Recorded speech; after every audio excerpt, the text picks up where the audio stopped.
بسم اللہ الرحمن الرحیم۔ السلام علیکم تمام سننے والوں کو خوش آمدید میری چینل سچی آپ بیتی پر۔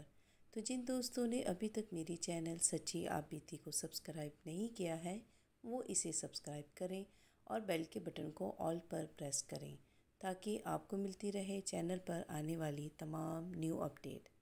جو دوست میرے چینل پر ابھی نئے آئے ہیں میں اپنے نیو سبسکرائبر کو ویلکم کرتی ہوں، اور آپ تمام دوستوں کا بہت شکریہ میرے چینل کو پسند کرنے کا اور اس کے لیے اتنی ساری دعائیں بھیجنے کا۔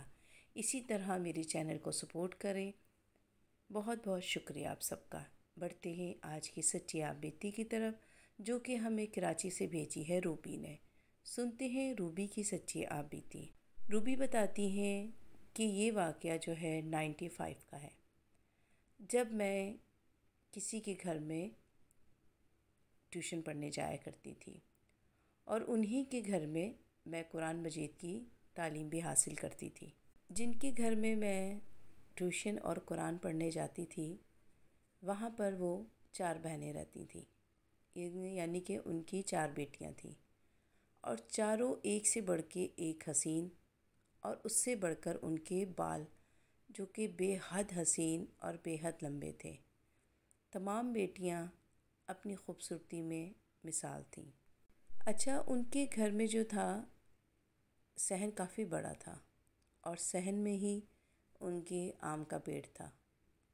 بہت ہی شاندار، مطلب ان کے جو تھے وہ آم ہوا کرتے تھے ان کے پیڑ کے، اور اسی پیڑ کے نیچے انہوں نے ایک تخت جو تھا لکڑی کا وہ رکھا ہوا تھا، اور ہم بچے اس پہ بیٹھ کر قرآن پاک کی تعلیم لیا کرتے تھے آنٹی سے۔ ان کی دوسرے نمبر والی بیٹی جو تھیں وہ اچانک ہی بیمار رہنے لگ گئی، کیونکہ وہ میری جو بڑی بہن تھی ان کی دوست بھی تھیں۔ تو ہم جب جایا کرتے تھے ان کی یہ حالت دیکھی، اور جب ان کو ہاسپٹل میں ایڈمٹ کیا تو میں نے گھر آ کر امی اور باجی کو یہ بات بتائی۔ تو میری امی اور باجی ان کی عیادت کرنے ان کے گھر گئے، ان کی طبیعت معلوم کرنے کے لیے۔ تو میری باجی جو تھی ان کو دیکھ کر بہت زیادہ پریشان ہوئی، کیونکہ اتنی وہ حسین تھیں اور کچھ ہی دنوں میں وہ بے حد کمزور ہو گئی تھیں، اور اتنا ان کا جو رنگ تھا ایسے سورج کی طرح چمکتا ہوا، ان کا رنگ جو تھا وہ بالکل ہی مدھم ہو چکا تھا۔ باجی کے دوست تھیں، یہ دیکھ کے باجی کو بہت رونا آیا۔ امی نے پوچھا کہ کیا بات ہے، کیوں بیمار ہے بچی؟ تو ان کی امی نے کہا کہ ہم نے اس کو ہاسپٹل میں بھی ایڈمٹ کروایا، ڈاکٹروں کا کہنا یہ ہے کہ اس کو کوئی بھی بیماری نہیں ہے، ہمارے خیال سے یہ کوئی ناٹک کر رہی ہے۔ خیر، امی اور باجی ان کے عیادت کر کر گھر واپس آ گئے۔ ہمارا معمول تھا روز ہم جاتے تھے ان کے گھر میں پڑھنے، اور میں یہ بات نوٹ کر رہی تھی کہ وہ دن بدن کمزور سے کمزور ہوتی جا رہی تھیں، اور ان کی گوری چٹی رنگت جو تھی وہ سیاہی مائل ہو چکی تھی، اور جسم سوکھ کر کاٹا ہو گیا تھا، اور ان کی خوبصورت شکل بھی بالکل ہی بگڑ چکی تھی، ایسے جیسے ڈریکولا کی شکل ہو۔ اب تو مجھے ان کو دیکھ کر خوف آنے لگا تھا، ان کو ان کی حرکتوں کی وجہ سے، کیونکہ وہ گھر میں چلاتی تھیں، چیختی تھیں اور بے وجہ غصہ کرتی تھیں۔ سب لوگوں نے سمجھا کہ شاید یہ پاگل ہو گئی ہیں۔ انہوں نے ان کو ایک اسٹور روم میں بند کر دیا، اور اسٹور روم کی کھڑکی جو تھی وہ اسی جگہ کھلتی تھی جہاں پر ہم لوگ تخت پر بیٹھ کر قرآن پاک کی تعلیم لیا کرتے تھے، اور اس کھڑکی سے میں دیکھتی تھی وہ اندر بیٹھی ہوتی تھیں۔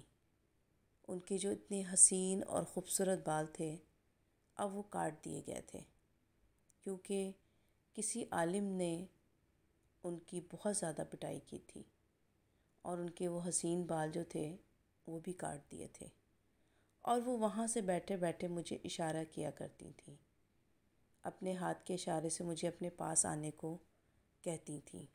میری نہ چاہتے ہوئے بھی اس طرف نظر پڑ جاتی تھی، کیونکہ جو مجھے پڑھایا کرتی تھیں وہ مجھے ڈانٹتی تھیں کہ تم اس طرف دھیان مت دو، تم اپنی پڑھائی کی طرف دھیان دو، یہ تو پاگل ہو چکی ہے۔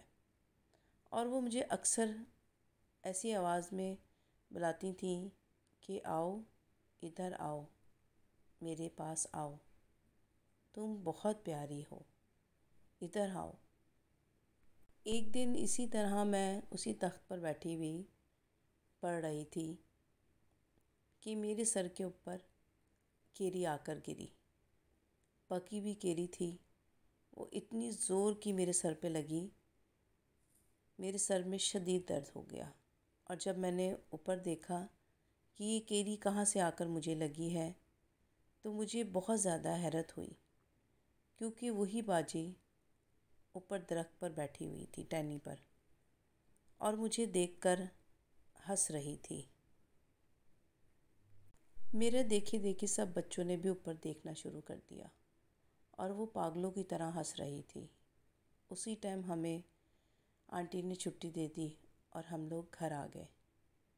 پھر کچھ دنوں کے بعد جب ہم دوبارہ پڑھ رہے تھے وہیں پر، تو وہ جو تھی کھڑکی میں بیٹھی ہوئی تھی اور ان کے جسم سے جگہ جگہ سے خون نکل رہا تھا، اور بہت زیادہ خون تو ان کے منہ سے نکل رہا تھا، جیسے کہ کسی نے ان کو بہت ہی مارا ہو۔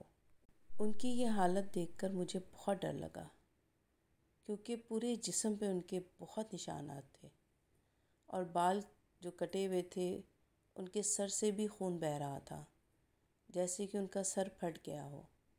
اتنی بری حالت دیکھ کر میرا دل بہت دکھی ہوا۔ پھر کچھ دنوں کے بعد ان کا انتقال ہو گیا۔ ہمیں بہت ہی دکھ ہوا ان کے انتقال کا۔ میرے بڑے جو بھائی تھے وہ ان کے جنازے میں شریک ہوئے تھے۔ بھائی گھر آ کے بتاتے ہیں کہ جنازہ اس قدر بھاری تھا، ایسا لگتا تھا کہ جیسے 8-10 لوگوں کا جنازہ ہو، اٹھانا بھی محال ہو گیا تھا اس جنازے کو۔ بڑی مشکلوں تک ان کی میت کو قبرستان لے کے جایا گیا۔ جب ان کی میت کو قبر میں ڈالا گیا اور اس کے بعد جب اس پہ مٹی ڈالنے لگے تو بھائی جان بتاتے ہیں کہ جیسے مٹی اس پہ ڈالتے، مٹی اڑ کر باہر آ جاتی، جیسے کہ اندر کوئی پنکھا چل رہا ہو، کوئی ہوا ہو، جو اس مٹی کو اس کفن کے اوپر یا اس میت کے اوپر پڑنے نہیں دے رہی تھی۔ بڑی کوشش کی سب لوگوں نے، مگر وہ مٹی جو تھی باہر آ جاتی۔ پھر کسی مولوی صاحب کو، کسی عالم کو بلایا گیا۔ جب انہوں نے پڑھائی کی تو ہم جتنے بھی لوگ وہاں کھڑے تھے، ہم نے اپنی آنکھوں سے ایک کالا سایہ ان کے جسم سے علیحدہ ہوتے ہوئے دیکھا، اور وہ قبر سے باہر آ کر ہوا میں گم ہو گیا۔ پھر اس کے بعد ان کی قبر پر مٹی ڈال دی گئی، اور قاری صاحب نے، عالم جو بھی تھے، انہوں نے پڑھائی کی اور اس قبر کو بند کر دیا گیا۔ قاری صاحب نے، عالم صاحب نے بتایا کہ اس بچی کے اوپر ایک بہت ہی خوفناک چڑیل کا سایہ تھا۔ جب بھائی نے مجھے یہ بات بتائی تو مجھے ان کی شکل یاد آ گئی کہ واقعی ان کی شکل کسی چڑیل سے کم نہیں لگ رہی تھی۔ جب آخری دنوں میں میں نے ان کو دیکھا تھا، بہت ہی بھیانک شکل تھی ان کی۔ پھر میں نے اسی طرح اپنے روٹین سے ان کے گھر ویسے ہی قرآن اور ٹیوشن پڑھنے جایا کرتی تھی۔ کچھ ہی دنوں کے بعد یا کچھ مہینوں کے بعد کہہ لیں کہ ان کی تیسری والی بیٹی کے ساتھ بھی یہی مسئلہ ہوا، سیم یہی کنڈیشن اس کی بھی ہوئی، اور وہ بھی کچھ دنوں کے بعد ان کا بھی انتقال ہو گیا۔ اور ان کی بڑی والی بیٹی، جو سب سے بڑی والی بیٹی تھی، ان کی شادی ہو گئی اور کینیڈا شفٹ ہو گئی، اور پھر میری بھی شادی ہو گئی، اور پھر یہ بات جو تھی وہیں پر رہ گئی۔ پھر مجھے نہیں پتہ کہ بعد میں ان کی جو چھوٹی والی بیٹی تھی ان کے ساتھ کیا ہوا، مگر ان کی دونوں بیٹیوں کی جو حالت تھی وہ میں نے اپنی آنکھوں سے دیکھی تھی۔ محلے والے کہتے تھے کہ ان کے گھر کے سامنے جو کوڑا دان تھا وہ چڑیل وہیں پر آتی تھی، جو ان دونوں بچیوں پر اس نے قبضہ کیا تھا۔ تو یہ تھی روبی کی سچی آپ بیتی۔ امید کرتی ہوں آپ کو پسند آئی ہوگی۔ اس ویڈیو کو لائک اور شیئر کرنا بالکل مت بھولیے گا۔ مجھے اور اپنے پیاروں کو اپنی نیک دعاؤں میں ضرور یاد رکھیے گا۔ اللہ حافظ، فی امان اللہ۔